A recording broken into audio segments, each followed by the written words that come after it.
Hi. Sorry to start, but my eyes are going crazy. I can't be in the lit room too often. But I have an update. August 31st, I will be back at Cleveland Clinic. So I finally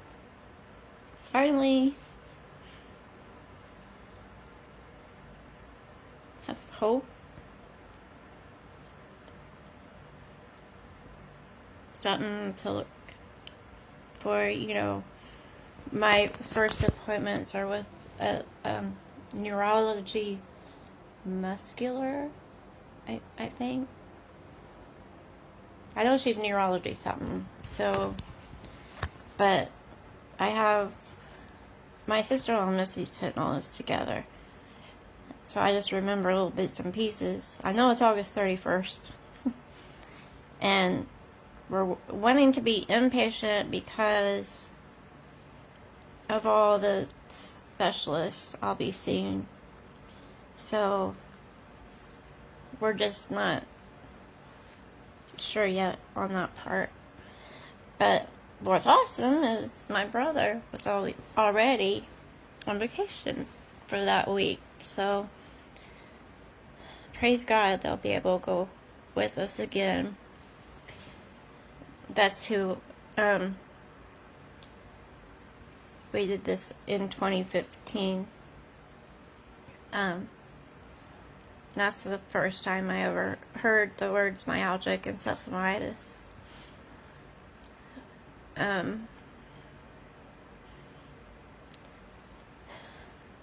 don't want to start crying.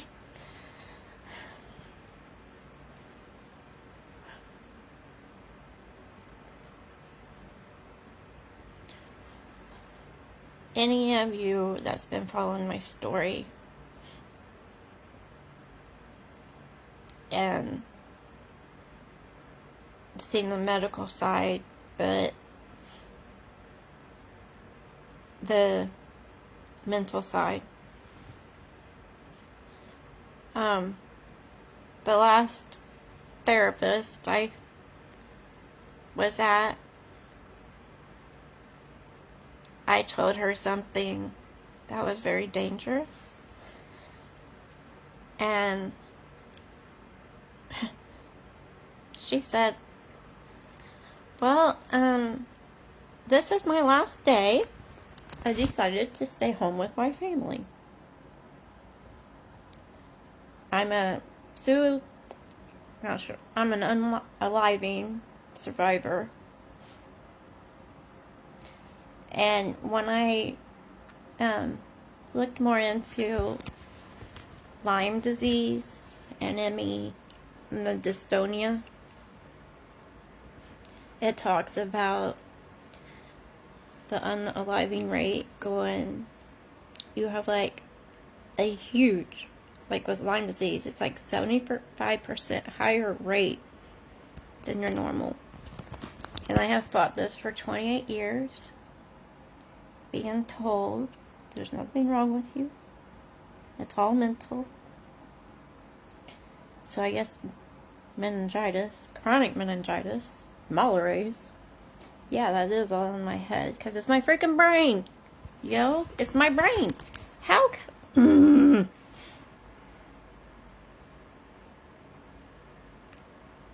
I was having my ultrasound thing Saturday, I had an actual seizure that lasted about 2 minutes on her table. But Eric was right there too, and she yelled for a nurse, and the nurse came in. She asked about 1,000,000 times, are you sure it's a seizure? Is it seizure or is it dystonia? The woman doing the ultrasound was like, it was a seizure. She went out. Like, as she was coming to, I seen her eyes trying to focus back in. That still wasn't good enough for this nurse. She still, I'm like, this should not be the story of my life anymore. I should not have to fight to be heard. Why is this still happening? I don't understand. So anyways, my point about the therapy is, even after all that, I am so messed up mentally, emotionally.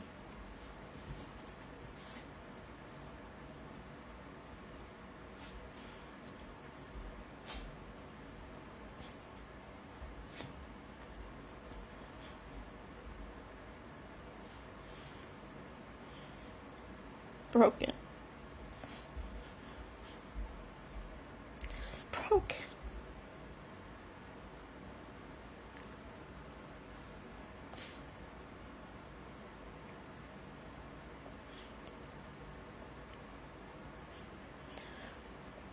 Being in this room pretty much 24/7.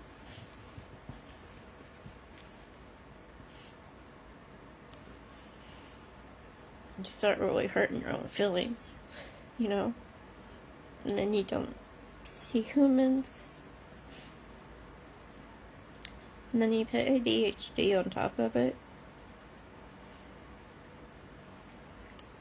Which I didn't know until I was like 47. And boy, did that make sense. But anyway, so I had Eric find me a therapist, and my first appointment is July 20th. Luckily, I'm able to do it on the phone, so I don't have to actually get out. Any appointments that I have, the toll it takes, I'm just exhausted. I'm tired. Tired of living like this. And always feeling like I have to explain myself in some way. Constantly. So then when you're around the people who's been around you, you're saying the same things that they already know. That doesn't mean it's easier for me. I don't care if you've had this for 1 year, or 28 years, or 30 years, whatever. Nobody deserves this. Nobody deserves to be treated like this. I feel this big so many times.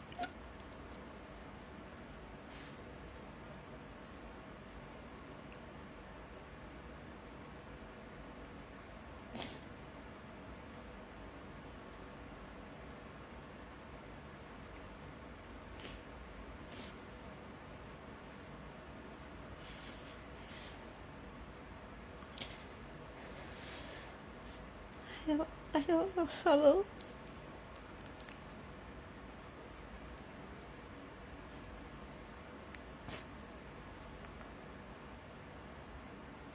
I don't know how to keep doing this.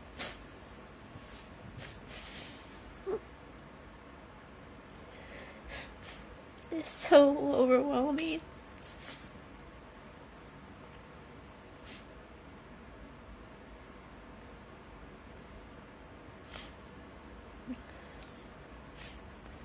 You wanna be on camera? Mm-hmm. You wanna be on camera?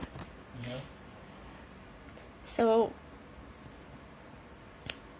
there's Eric. Is he coming? Is he coming? Is he coming? Is he coming? Go say hi. Hi. Hi. Thankfully, I got him. That's my baby. 30 years. And just think, October of 1997 is when we got married. Hi, Beverly. And then February of 1998 is when I woke up sick. But see, my grandma was sick my whole life. And all I basically heard was she was basically mental, you know.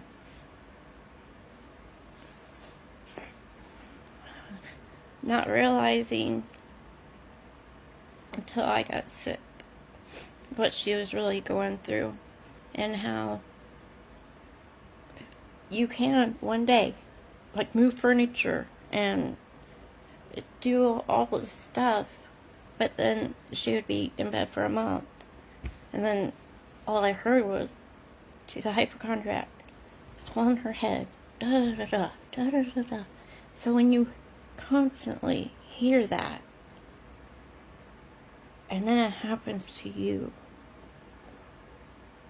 and the doctors don't believe you, so all that you heard all those years, now it's in you,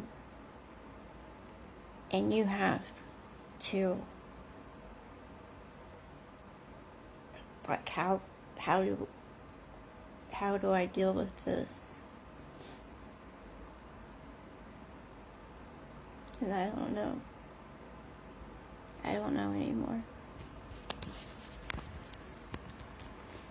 I don't know.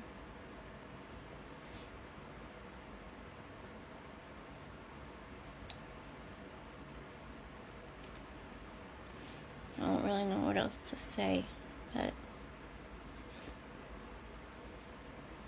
I try to update you guys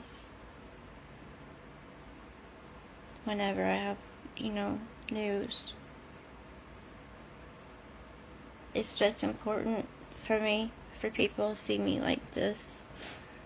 And then when I'm able to be out in the real world and my face morphs back to Tracy, then you see that.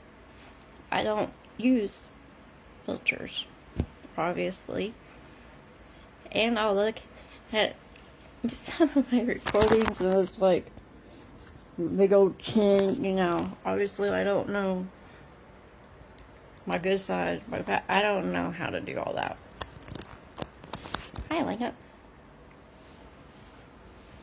So anyways, my dad has been sick for 30 years. And his dad was only 54 when he passed away.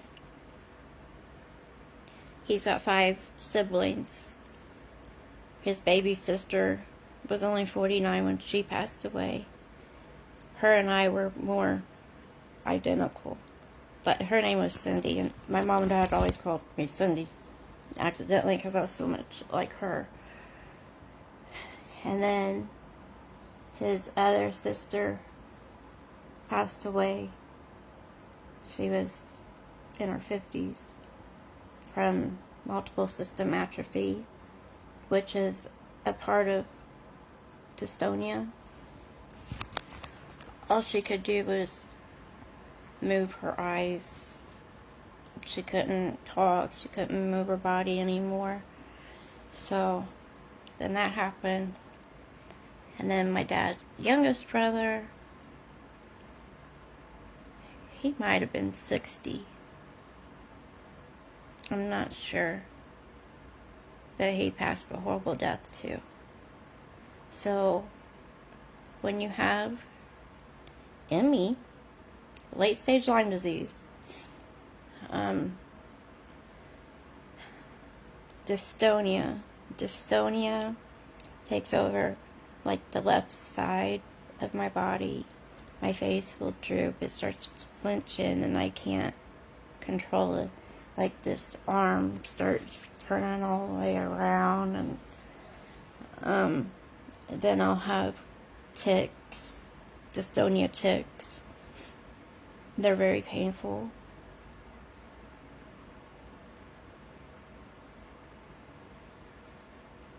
And then the Lyme is in my brain.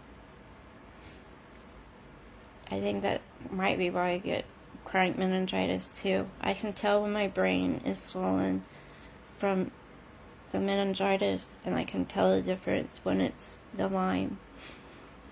And there's nothing you can do. And it does not matter how much pain you don't go to the ER because they don't freaking help you. I was 23 when all this started. I kept going to the emergency room because I thought I was freaking dying. Hello, now I know. But all I got was labeled an attention seeker, a faker, a drug seeker, faker, hypochondriac, hysteria, whatever. That makes me so mad. So I just turned 52, and the pressure of having these illnesses aren't fair. It's not fair. It's not fair for any human being.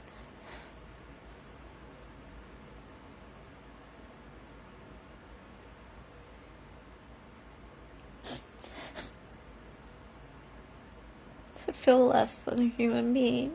Like you're not as important. So we'll just stick you over here. When I did try unaliving myself in 2017, one of the ER doctors walks by and says, "You need to get a job." I mean, he yelled it.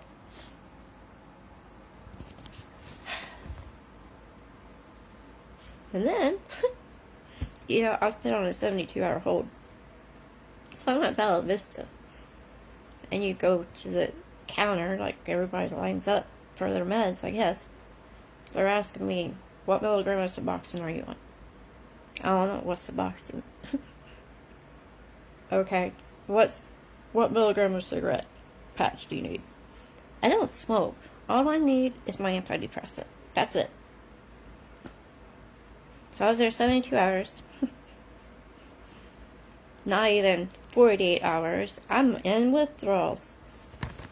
I'm in a place for trying to unalive myself. All I need is my antidepressant. They don't have it.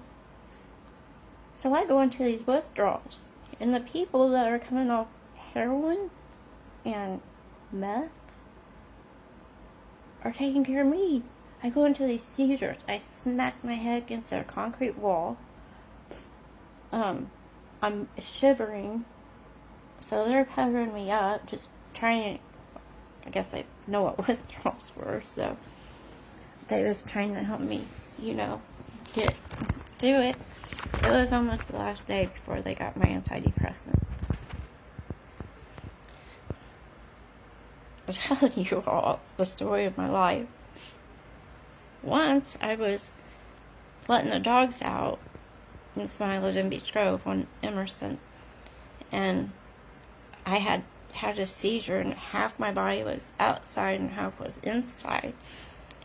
And these kids was walking down the street, and they called an ambulance. I don't know if it was the EMT or police. They all came. One hopped the fence and grabbed me by my neck, and he's like, "You're gonna sit up." So all I remember is like just cowering on the floor, and I'm like, "You're hurting me. You're hurting." That's all I can remember. Until Scott Farrar was somebody we went to school with, and he's a chief or captain, something on the police force. He came in as this guy has me. He's like, "Dude, she's sick. I know her. She's been sick for a long time." That's all I remember because it was so traumatic. And then I would have this same EMT 3 out of 4 times.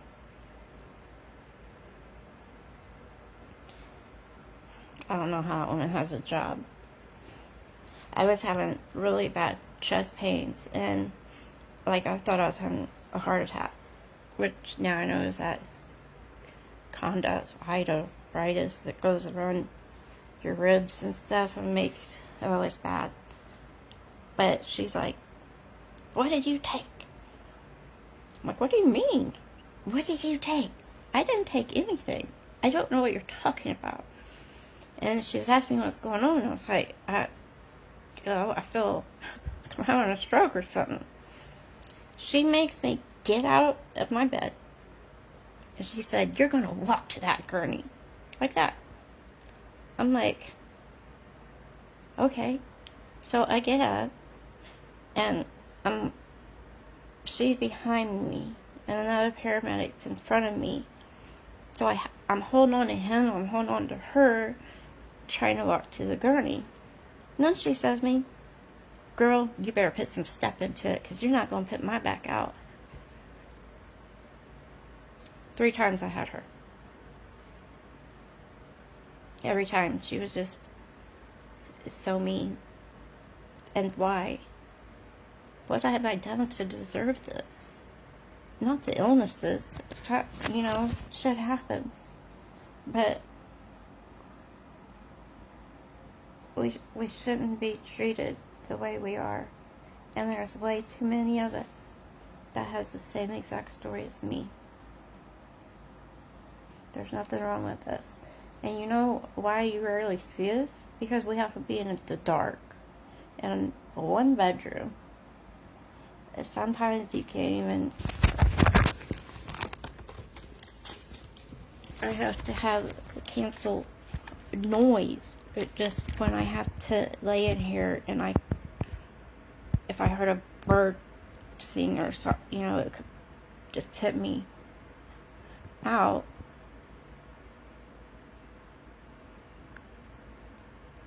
So between the Lyme community and Myalgic encephalomyelitis, they're both taboo, not believable.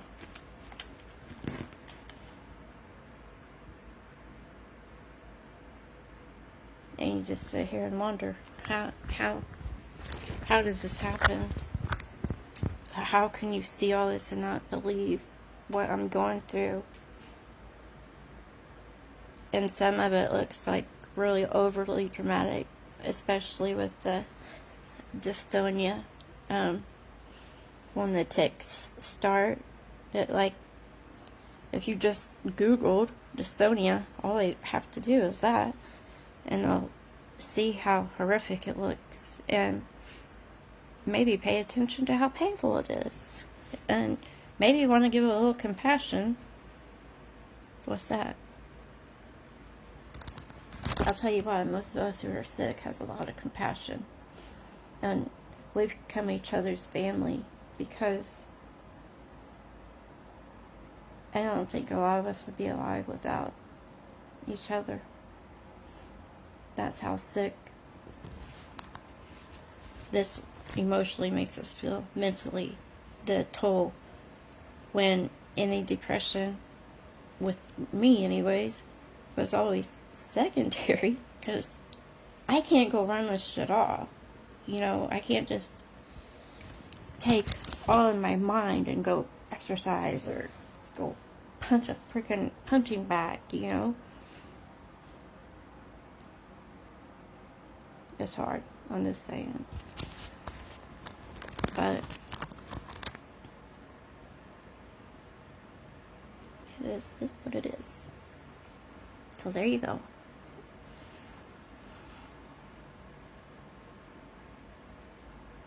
I'll let y'all know if I have any updates or know anything. And also, if you can just keep my sister Missy in your prayers as well.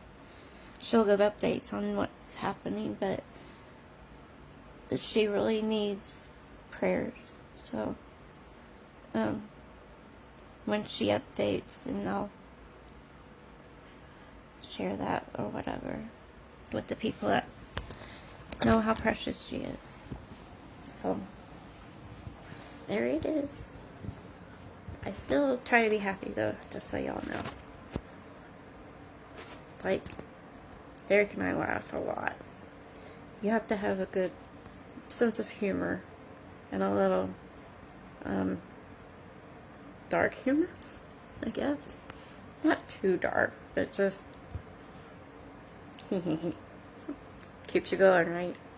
God gives us this sense, these emotions, you know. So he laughs with me all the time. He also cries with me. Sometimes I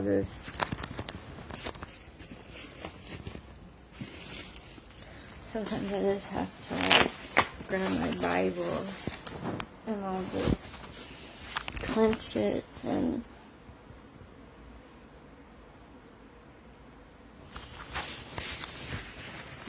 it makes me feel safe. Alright, so there you have it. It's a little piece of me. I love you all, and I appreciate y'all praying for me a lot, and I know that you do, because I feel them, and I thank you, and we're going to get answers. I'm telling you, I'm too much like my dad to just lay here. So I try fighting, I really do, but I'm tired.